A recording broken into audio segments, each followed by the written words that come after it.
So today our topic is a set reset flip flop.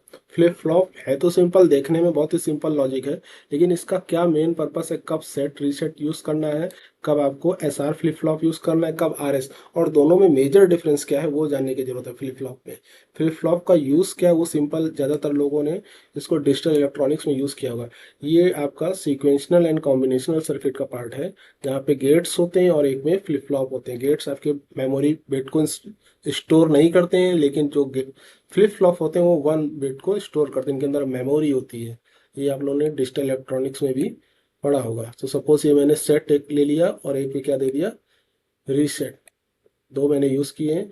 S R flip flop, S R flip flop है तो मैंने इसको address दिया I0.1 और इसको दिया I0.2। ओके, तो ये नेम यहाँ पे डिफाइन अलग हो गया है। ये तो टैग डैश वन।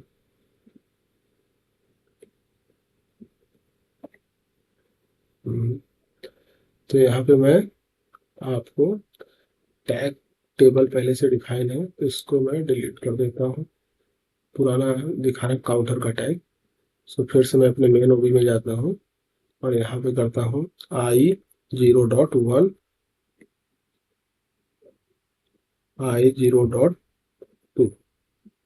दो मैंने इनपुट लिए और यहाँ पे दिया मैंने M0.0। इस फ्लिप फ्लॉप को एड्रेस दिया एस आर फ्लिप फ्लॉप है। और यहाँ पे मैंने क्या डिफाइन किया, एक आउटपुट Q0.0।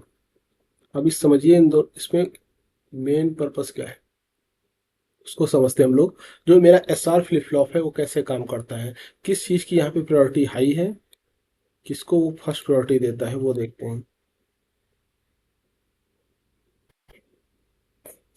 फ्लिप फ्लॉप आपको क्लियर है, सेट पे हाई होगा, रीसेट पे लो हो जाएगा। लेकिन अगर आप फ्लिप फ्लॉप की टेबल देखोगे तो उससे इसको लिंक करना पड़ेगा अगर समझना है तो। फ्लिप फ्लॉप को सो 0 0 पे आउटपुट मेरा 0 है, और सेट किया तो मेरा आउटपुट हाई हो गया, बस मीन्स 1 0, तो आउटपुट हाई हो गया।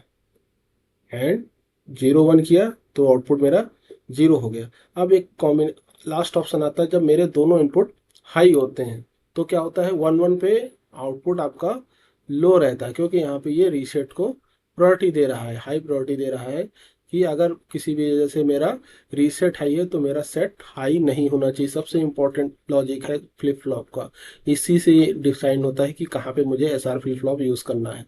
क्लियर है, ये समझ में आया।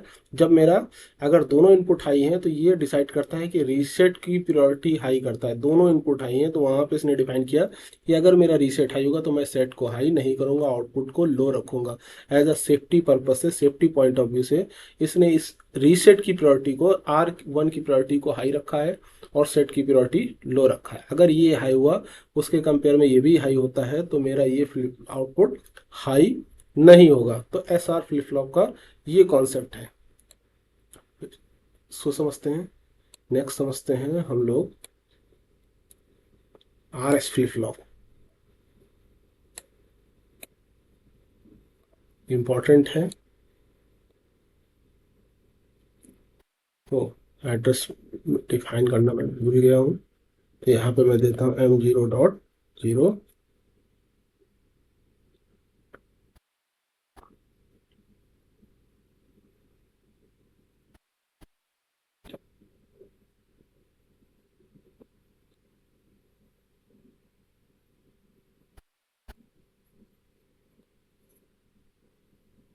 फिर से मैं इसको डाउनलोड करता हूँ। ओके, तो अब यहाँ समझते हैं। यहाँ पे क्या होगा, अगर मेरा रीसेट है तो आउटपुट हाई नहीं होगा, सेट किया तो आउटपुट हाई हो गया, सेम है 0 1 1 0 पे काम कर रहा है, आउटपुट हाई हुआ। रीसेट हुआ तो ये मेरा आउटपुट को लो कर देगा। लेकिन अगर इनकेस दोनों इनपुट हाई होते हैं तो यहाँ पे क्या कर देता है, आउटपुट हाई कर देता है। R S flip flop, R S flip flop क्या कर रहा है आपका, यहाँ पे सेट की प्रायोरिटी हाई है रीसेट के कंपेयर में। अगर दोनों इनपुट हाई हैं तो ये क्या कर रहा है, आउटपुट को हाई कर दे रहा है। क्लियर है। अंडरस्टैंड। सो क्या हो रहा है, अगर मेरा सेट की प्रायोरिटी हाई है, जो मेरा एस आर फ्लिप फ्लॉप था वहाँ पे रीसेट की प्रायोरिटी हाई था, यहाँ पे जो प्रायोरिटी है वो आपकी सेट की, अगर दोनों ही इनपुट हाई हो गए किसी वजह से, तो ये क्या करेगा, सेट के प्रायोरिटी को आगे कंटिन्यू कर देगा और आउटपुट को हाई कर देगा। लेकिन जबकि एस आर में क्या होता है, अगर मेरा फ्लिप फ्लॉप में रीसेट हाई हुआ तो सेट को हाई नहीं करेगा। यही इन दोनों में मेजर डिफरेंस है फ्लिप फ्लॉप में। सबसे इंपॉर्टेंट चीज़ है कि इंटरव्यू में भी क्वेश्चन में आपसे पूछा जा सकता है, कई बार पूछा भी जाता है। Okay, thank you.